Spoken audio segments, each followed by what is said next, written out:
not making this shit up. The male G-spot is in the prostate. Which is, fucking anal crew up front, yes. Which is proof that God has a sense of humor. Because God was basically like, all right, I'm going to make most men homophobic. And then, this is going to be really funny. I'm going to put their pleasure center right in their butt. And just watch them work that shit out. Welcome to Wild and Sublime, a sexy spin on infotainment, no matter your preferences, orientation, or relationship style. Based on the popular live Chicago show, I chat about sex and relationships with citizens from the world of sex positivity and comedy. You'll hear meaningful conversations, dialogues that go deeper, and information that can help you become more free in your sexual expression. I'm sex educator and intimacy coach, Karen Yates. Our monthly Patreon supporters pay for a large part of our operating expenses. Their contributions from $5 on up help us big time. Plus, members get discounts on show tickets and merch and receive Wild and Sublime news before anyone else and more. Interested in helping us spread the message of sex positivity? Go to patreon.com/Wild and Sublime.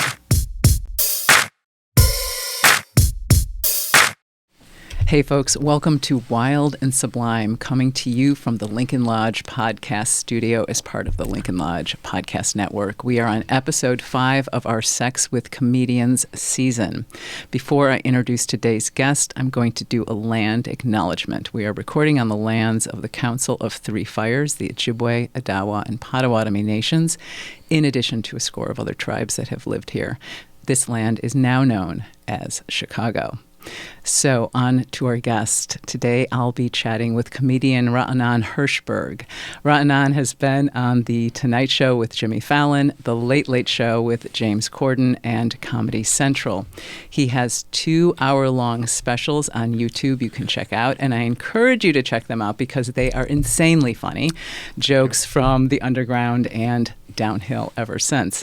Jokes from the Underground was included in the New York Times Best Comedy of 2022, where critic Jason Zinnemann called it the funniest YouTube special of the year and said Hershberg's punchy and deliriously funny club comedy made me laugh after second and third viewings, unquote. I concur. His first special, Downhill Ever Since, is at 200,000 views on YouTube. Raanan performs all over the world and is a regular at the Comedy Cellar, where, if you are in New York City on October 23rd, he will be taping his third comedy special there. Welcome, Raanan Hershberg. Thanks for having me. You really nailed my name. Are you Israeli? No, a friend once gave me the title of honorary Jew. Okay. So. But you got that guttural sound perfectly. I do. Thank you so much. Most people don't have that. So what does your name mean?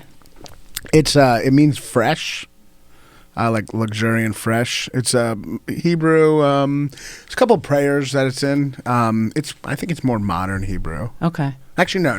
It's older Hebrew, but it's in like a couple prayers. But yeah, it means like fresh, full of life. Yeah. Do you see yourself as fresh and full of life? No, I'm clinically depressed, so it's pretty ironic. So there you go. But maybe luxuriant. Luxuriant. I'll take luxuriant. Okay, luxuriant. Okay, you've got luxuriant hair. So there we go. So I'm sure like a 1,000 people have asked you this, but I do have to ask you. Yeah. I am so seriously impressed you made it to the Tonight Show you were on. What was it like getting the call from your agent to find out you were on the Tonight Show? Well, I was actually, I got called from the booker, and then agents had to tell me if I didn't know. That's how a lot of things happen. You get stuff done, and then your agent's like, you got good news, and then I'd pretend I didn't know it. But it was fun when I got it. I was excited. It's always something I wanted to do, and it was very exciting. It was very nerve-wracking. It was during Omicron, and I'd actually, I think I just, did I cancel? No, it was during Omicron.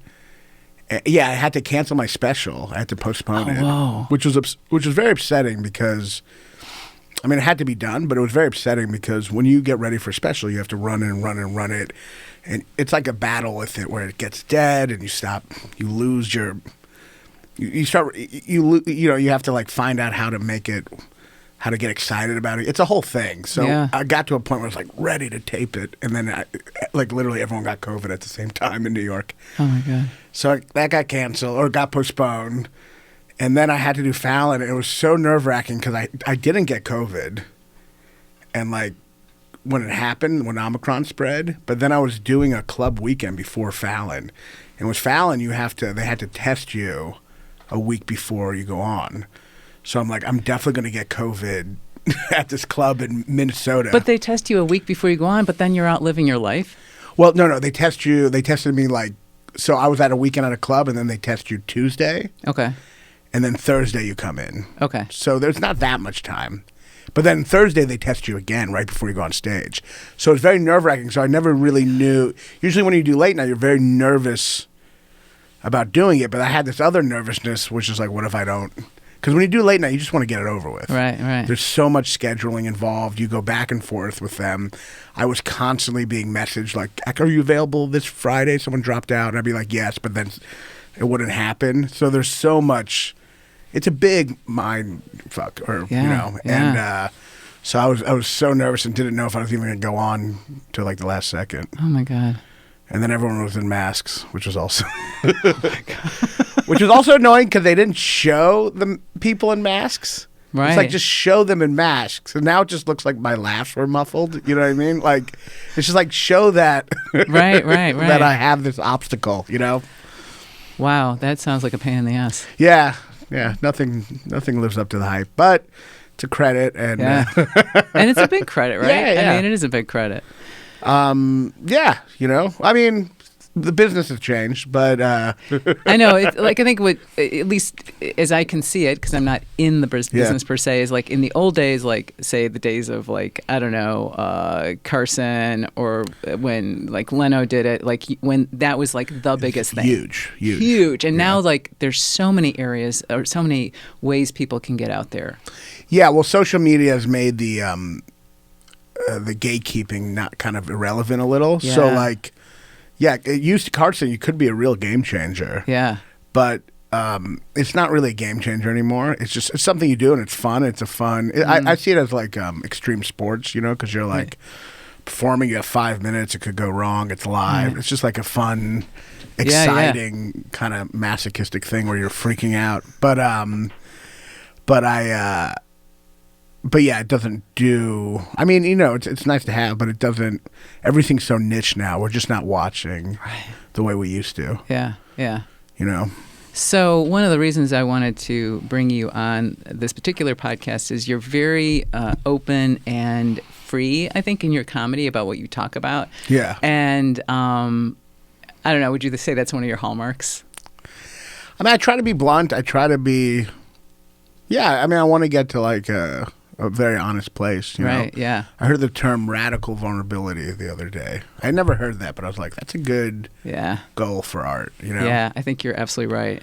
One of the recent, I was watching your interview with Erica Sparrow on her podcast, Shooters Gotta Shoot. Oh, yeah. And you were talking about, this was last year, you were talking about dating someone who had herpes, and I really admired that interview because you were just very like, hey, it's cool. And, when you were asked to come on the podcast, so like you were very open just in the interview, and why did you do the interview? What was the important part of that interview? That's right. I was very open about my girlfriends. Yeah.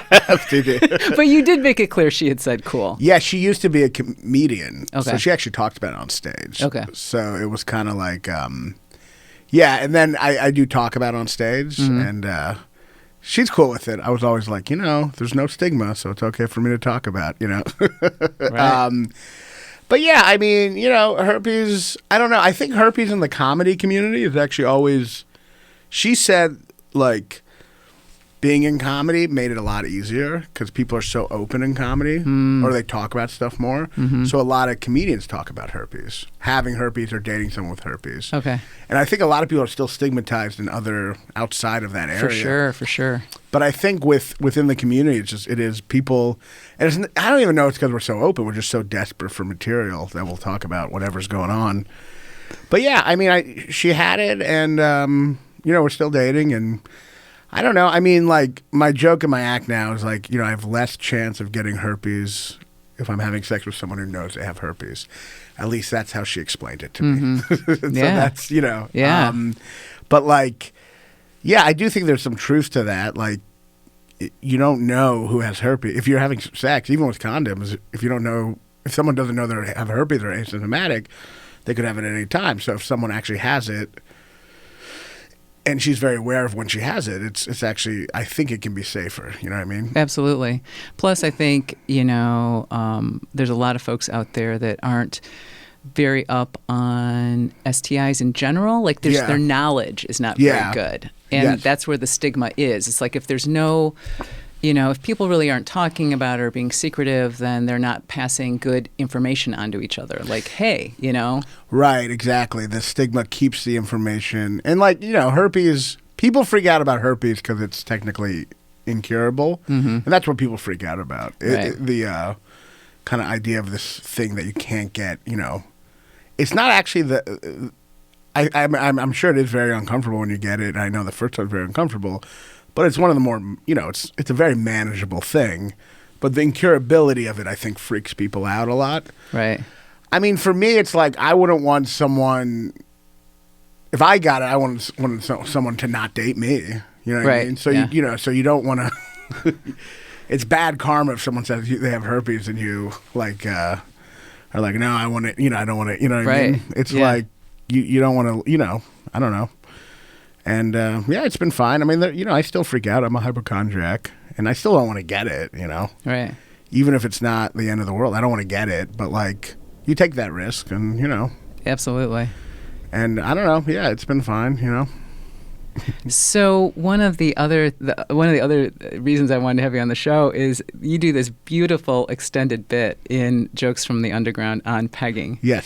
And I was I was laughing hysterically because I was like, my God, this is a cis het male talking about pegging, and I got the sense you probably enjoyed it. I mean, you talked about the prostate. You did a very excellent sex educator. Hats off to you for letting the educating the audience. But you just talked just now about herpes. Like everyone's looking for material, but what propelled you to work that into an extended bit? So I did do it, and I had mixed feelings. I did like it. I like elements of it. What propelled me to do it as a bit? I think ultimately it was just that I think at the time, it's funny, you kind of forget, because I did work on that bit for a very long time, and I remember thinking I wanted to get it. I think I wanted to have a long sex bit, but about something I don't hear people talking about as much. Right. You know what I mean? Yeah. It's like, I thought that would be interesting to just kind of have this observational bit, but also from the perspective, I'm a cis guy talking about it. It just seemed somewhat new, at least to me. I don't know if it's not like anal jokes are new, but at least to me, I hadn't heard a long pegging bit. Right, yeah. And so I thought that would be kind of new territory, a little. And so I found that interesting. And I'm trying to remember working on it. It was interesting working on because people did get uncomfortable at first. But I started figuring out ways in the act to make people not that uncomfortable. And then it really worked. A lot of places you wouldn't expect it to work. It worked in very conservative places. I was going to ask you about that.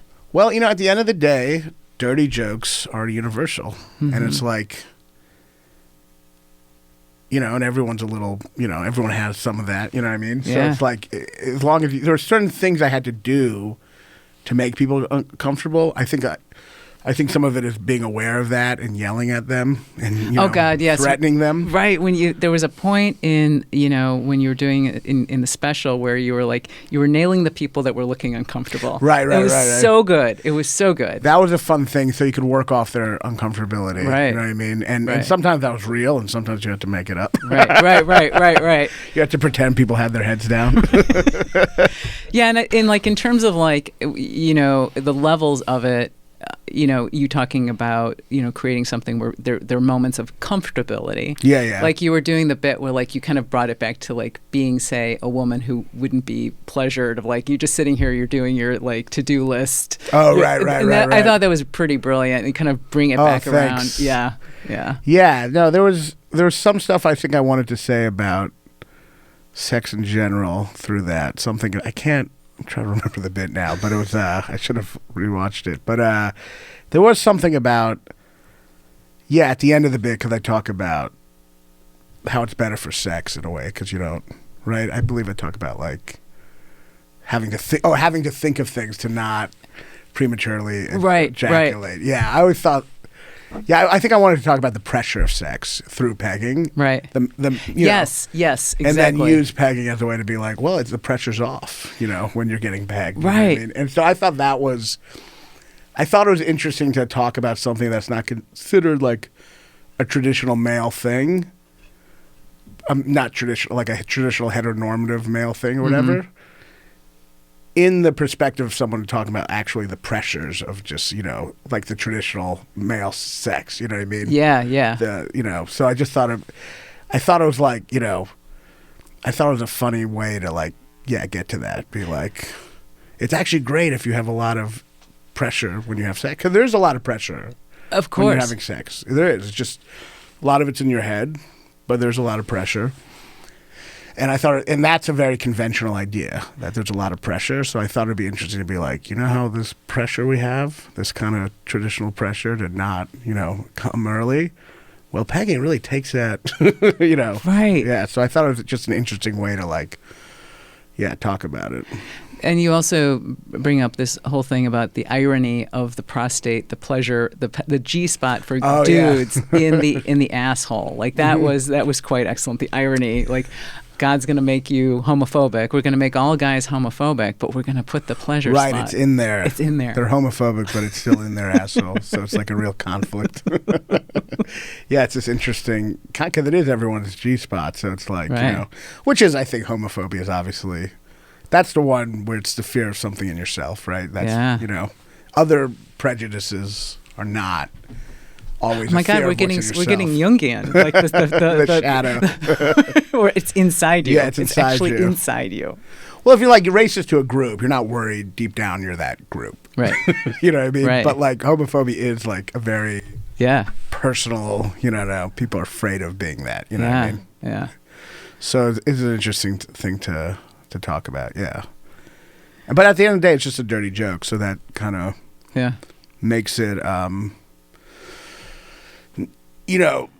A lot of the comedy is the illusion of controversy. You're ooh, this is a hard bit to pull off. But really, at the end of the day, the material you do is the stuff that is going to work.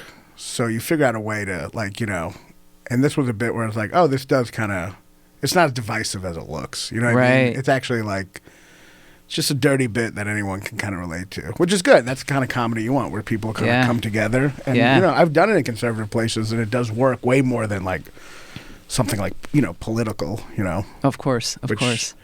That's what I found out about that bit. And that's what I kind of liked about the bit, is that I was oh, this does work everywhere. This isn't divisive, though it seems like it could be.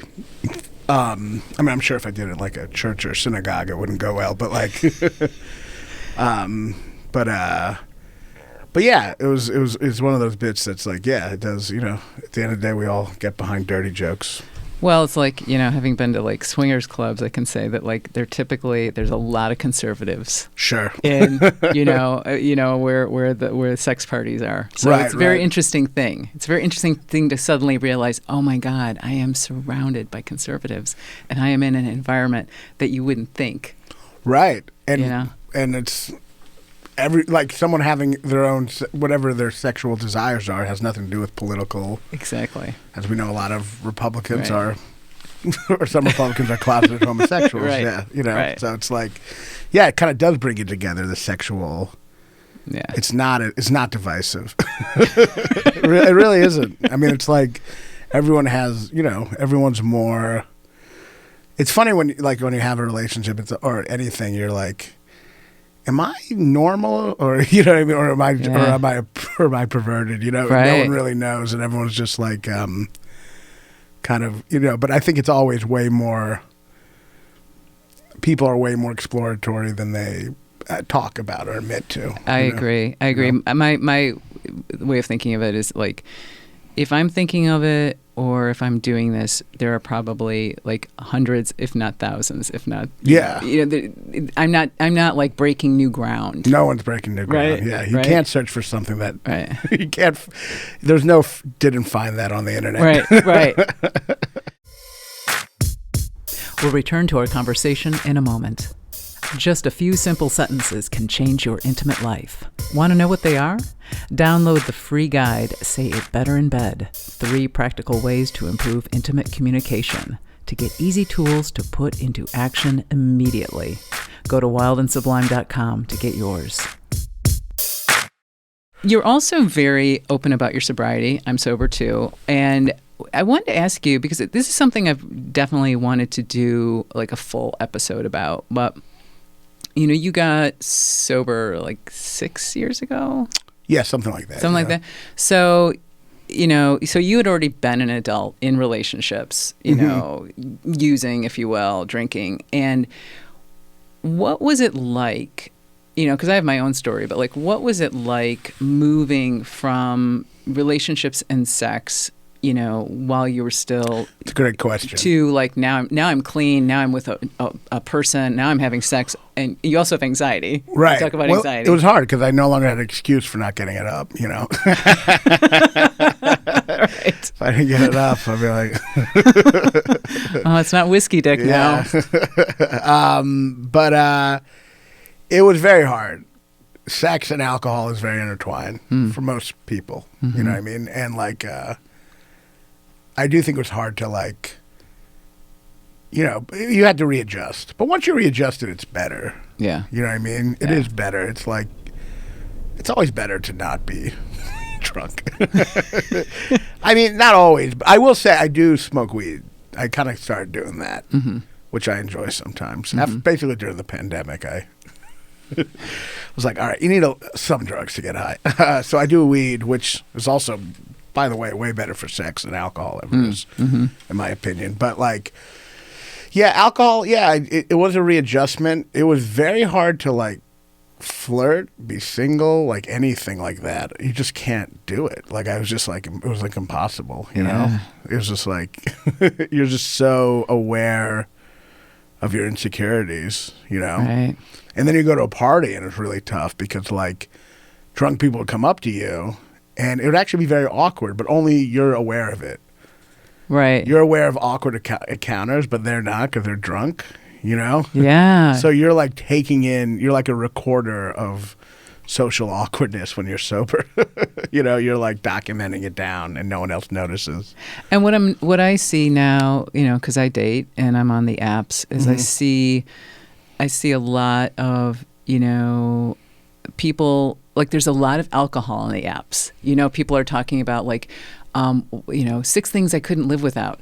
Whiskey, beer. And, I'm like, okay, that'll be a pass, and so it's I see it woven into the dating landscape. Yes. Because, I don't go to bars to get picked up. That's just not what I'm going to be doing. Right. So it's I do other things. I'll go to social events, sex positive events, or look at the apps, and I'm just as time goes by, I'm especially as people get older, it's the chickens come home to roost. I've noticed that. That's just my assessment, that as life goes on, people maybe rely on more crutches. Yeah, for sure. So, yeah. I mean, people drinking just they're just as awkward or afraid of stuff, but drink it away. You know what I Yeah, mean? yeah. I mean, it's a great Band-Aid. But sobriety is tough too. It's like not, you know. A lot of times I just don't want to ever go out. Yeah. Drinking makes you do things you just wouldn't do.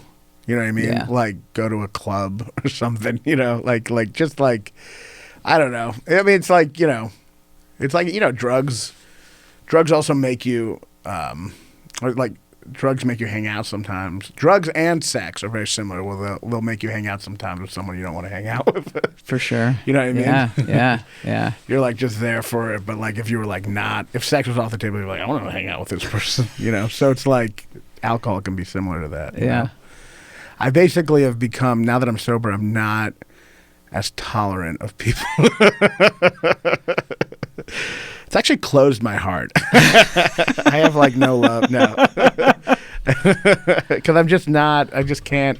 Because like, first of all, I can't take drunk people. I hate it. I know it's hard. It's hard being around drunk people. I don't think drunk people, I think they're amusing, and maybe they are in the first couple of drinks, but then there comes this point of no return where it's like, no, you're not funny. You're actually not. And they're awful. And I'm insulted because it's like, I'm the one who's going to remember this. You know what I mean? So it's like, I'm remembering this awkward, stupid conversation. So it's like, what? First of all, there's no point to it because you're not remembering it. So it's like, not even, it's just like, it's just like it doesn't exist except for me and my memory of being annoyed. No, I can't stand drunken people. It's like, it's weird when you're sober too. Things like places look weird. Like you go to bars when you're sober. It's just it's like a Hunter S. Thompson thing. It's just everyone just seems freakish. You know what I mean? Everyone's freakish, but there's also like the bar as a like concrete object. Like you know, when I was drinking, it was like the beer lights are like twinkling. It's like cozy. It's like, you know, all of the lighting is like, ooh, this is so magical. Yeah. And then once you're sober, you're like, it's grimy. You know, it's like grimy. You go to the bathroom and like you put up with going to the bathroom when you're drunk because it's like you just have to take a leak.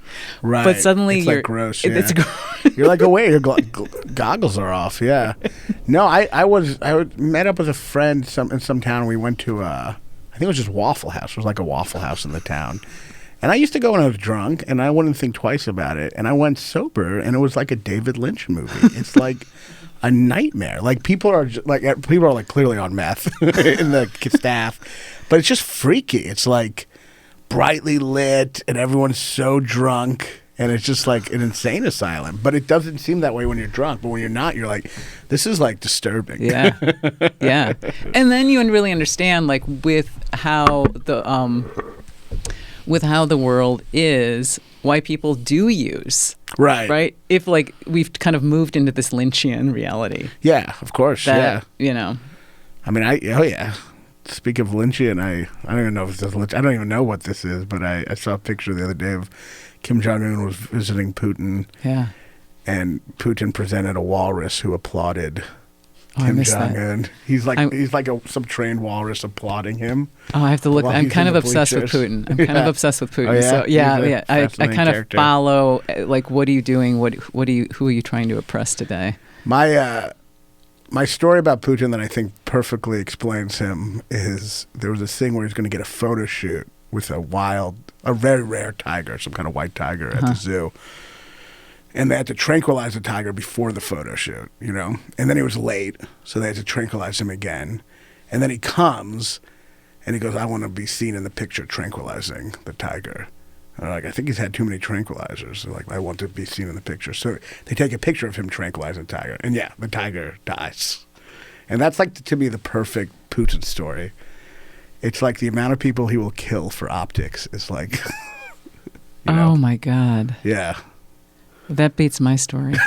What's your story? My story is, so a bunch of like dignitaries go visit Putin, American dignitaries. This was earlier in the day when it was okay to visit Vladimir Putin.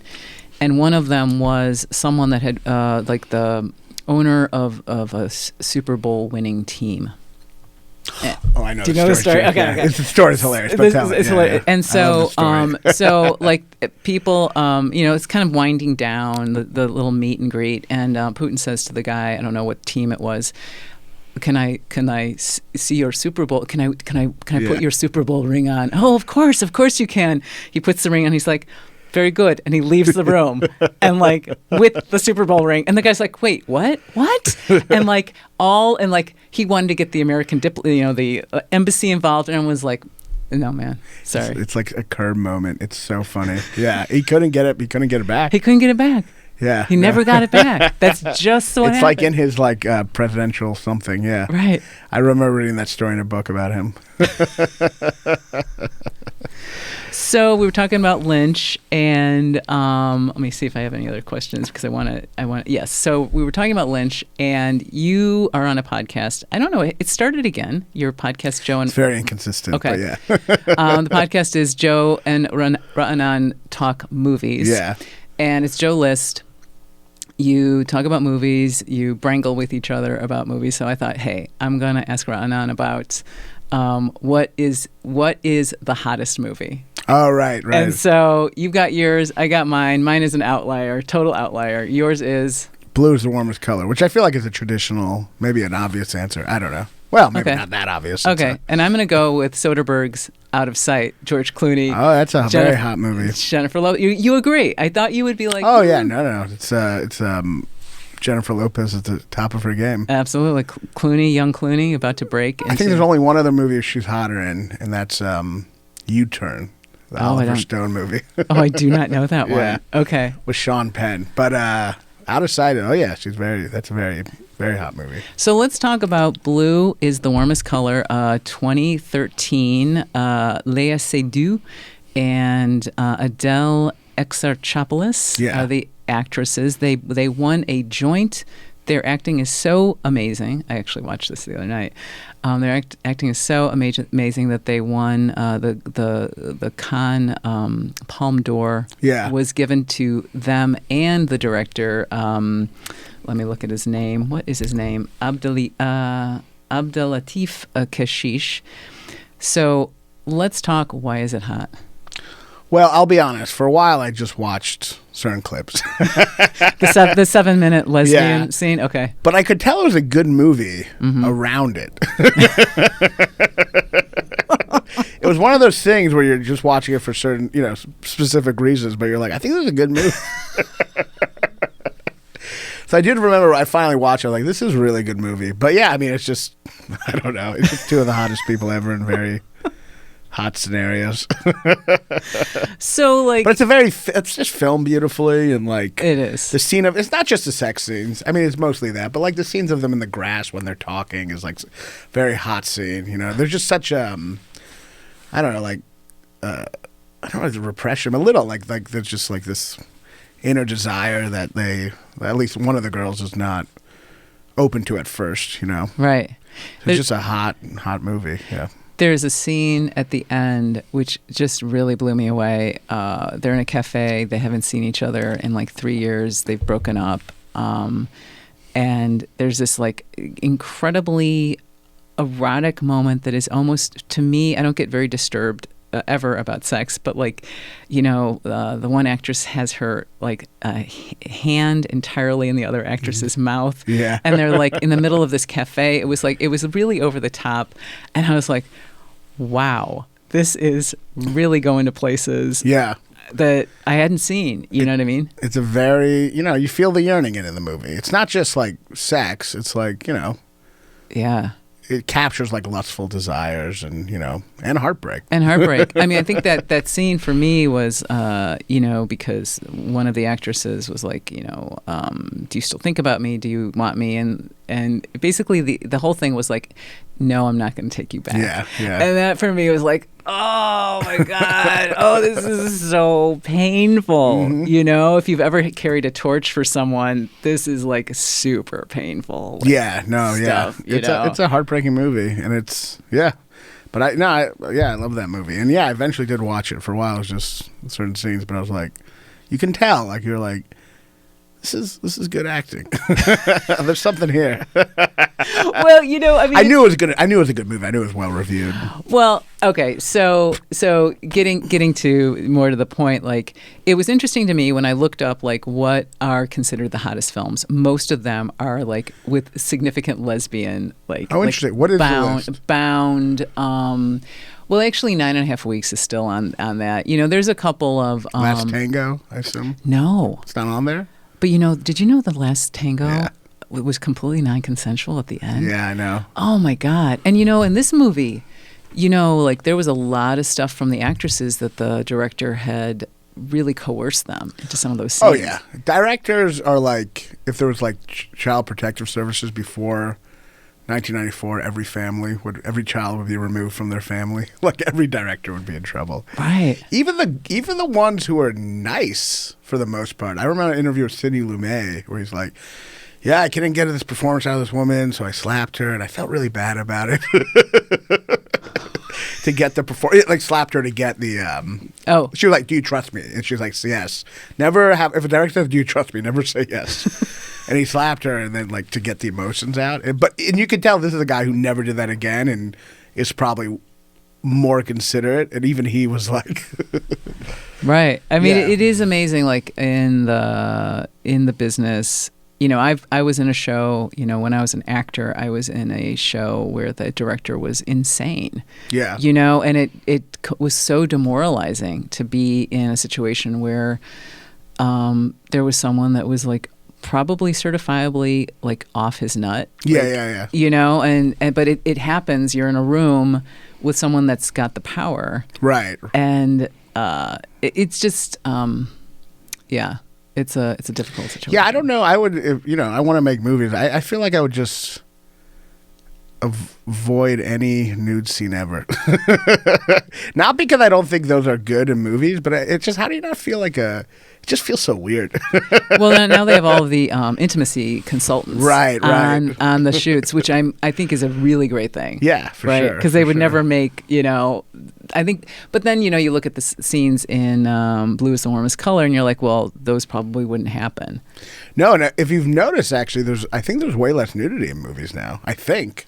I just feel like, don't you feel like you'd see way more nudity? Well, actually, maybe that's not true. No, I watched I think, Oppenheimer and there's nudity. Is there, that's a really interesting question. I think we're also in times that are pretty oppressive. Right. Around sexuality. Where in the old days, up until like the ruling, what did it come at the end of the 1920s? When did in films, the motion picture, like the censorship laws? Oh, like the Hays Code and stuff like that? That was like from the 30s to the 50s, I believe. Okay. That was like, Hollywood implemented itself to keep itself from being like attacked, Right. But I think, things were moving in rather open expression. Yeah. And then everything got shut down. Things were very expressive and sexual, and then extremely. I mean, ruined movies. It wasn't just they took out sex; they forced happy endings, and the bad guy gets punished, has to get punished. Like just horrible. Like just basically like America like kept from really being able to make like, I don't know, honest movies. And then of course they got rid of that, and then things became much more expressive. Yeah. And now it's it's a tough thing because you want to respect people, but you also want to I guess show life the way it is, or sometimes, right. So it's a hard balance, but hopefully, we'll get there. Yeah. So Out of Sight. Yeah. I chose it because it doesn't have a lot of sex in it. It does not. But it has this sort of eroticism between Clooney and Lopez. Right. They're in the trunk in the beginning, right? They're in the trunk, and so they're smushed up against each other for a period of time, which is hot. Mm-hmm. And then there's a bathtub scene, which is a fantasy. Right. That's right. Right. And so, but then there's a lot of like, this eroticism of the gaze, right? And like what happens when you're not together. Right. And I just really like the way Soderbergh plays with this idea of eroticism as not connecting. Right. Which is really interesting. Right. It's all just kind of under, it never like comes out. I mean, it's all kind of like, yeah, that's right. I mean, I don't remember the movie too. I remember liking them. I remember it being a very good movie. Mm-hmm. But yeah, I definitely remember it being very sexy. Yeah. Yeah, and they two had really good chemistry. They did. That's also a good thing, like. I think the sexy movies are actually like it's more than just sex. It's like certain chemistry. You know what I mean? Yeah, it's like it is. I think if it had been a different actor or actress, it probably wouldn't have landed as it did. Yeah, like Nymphomaniac. I don't know if you've seen that. No. But it's a Lars von Trier movie. Oh, I see. It has a lot of sex, but it's not sexy. It's like, you don't like Lars von Trier. I saw Breaking the Waves, and it was so hard. Like Yeah. I left that the theater like, oh my God, that was so fucking intense. Yeah, his movies are intense. Yeah. He did this movie as Bjork, which I actually do think was really great, called Dancer in the Dark. I've heard it's amazing. Yeah, but yeah, he definitely, people go through the the ring with him. Yeah. Nymphomaniac is about a woman who's like a nymphomaniac, and it's her story. Is it? Yeah, I don't know. Would you recommend it to someone who's very deeply sensitive? Probably not. I mean, it's interesting. It's very open, but it's just an example. There's a ton of sex, but it's not like a sexy movie, which makes sense because I think if someone's a nymphomaniac, I think some nymphomaniacs have trouble actually enjoying it. Yeah. Which causes the obsession. You know what I mean? But you bring up a great point, which is sex. Like it's like all of the movies, for the most part, on the hottest lists ever, really were about movies that had sex, but they always call movies erotic masterpieces. Yeah. And I'm like, what's erotic about this movie? It's merely people having sex. There's no eroticism. And so that's why I'm like, Eroticism is more suggestive. Yeah. Yeah, and Blue is the Warmest Color, though it does have sex. It is erotic. There's a lot of scenes that are just about kind of like what you're talking about, out of sight, yearning without something happening. Yeah. Yeah, sex is interesting in movies. I always think it's funny because I always say like porn, sex goes way too long. Right. And the movies, everyone seems to come immediately. Right. Every movie, it's like a guy and a girl, like maybe in a car, which is very hard to have sex in, but they do it, and then he like comes immediately. It's just like no one really gets the proper lengths of time ever seen because it's like. I don't know. Sometimes in movies it cuts away. Obviously, you don't want to spend spend 15 minutes, but sometimes it doesn't. And you're like, that person came after like 2 minutes, and everyone seems fine with it. So, you're doing your special on the 23rd in New York. How's it coming with the working the material? It's good. Yeah. I mean, it's fun. I've been working on it for I guess since my last special. I've been working on it. Mm-hmm. And it's good. I have some relationship stuff, and then kind of like political stuff, just mixed in together, and I think it's good. I mean, I try with an hour. I try to work really hard to give it variety because I know stand up can get very boring very quickly because you're asking the same emotion from the audience over and over and over again, which is very repetitive. So most stand-up after 30 minutes is people are like, all right, enough. You know what I mean? Because there's no tonal shifts. Right. Yeah. But so the things you can do to make it work for longer than 30 minutes is you can do a solo show where it doesn't have to be funny the whole time. And then the other option, which is hard, is just giving it a variety of jokes. So people are laughing, but at different types of jokes. Yeah. And you have to create a whole variety and a whole rhythm to it, this is slow down, so I'm working on that. And it's like sex. Yeah, it's like sex. Yeah, exactly. You can't just hit hard the whole time. Right. And, you know what I mean? You have to slow down. Yeah, it's exactly like sex. Yeah. So I'm trying to I've never gone an hour, but it's and I occasionally go very long on stage, but yeah,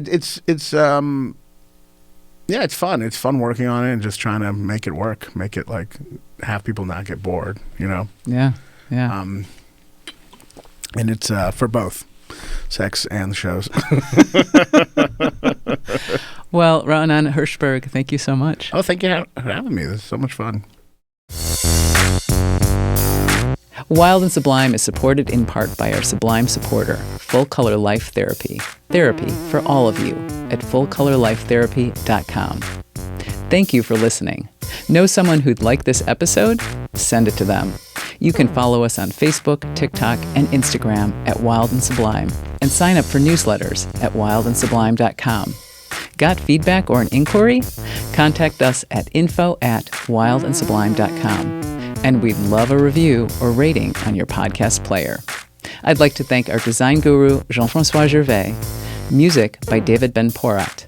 This episode was produced and edited by Christine Ferreira at the Lincoln Lodge Podcast Studio as part of the Lincoln Lodge Podcast Network.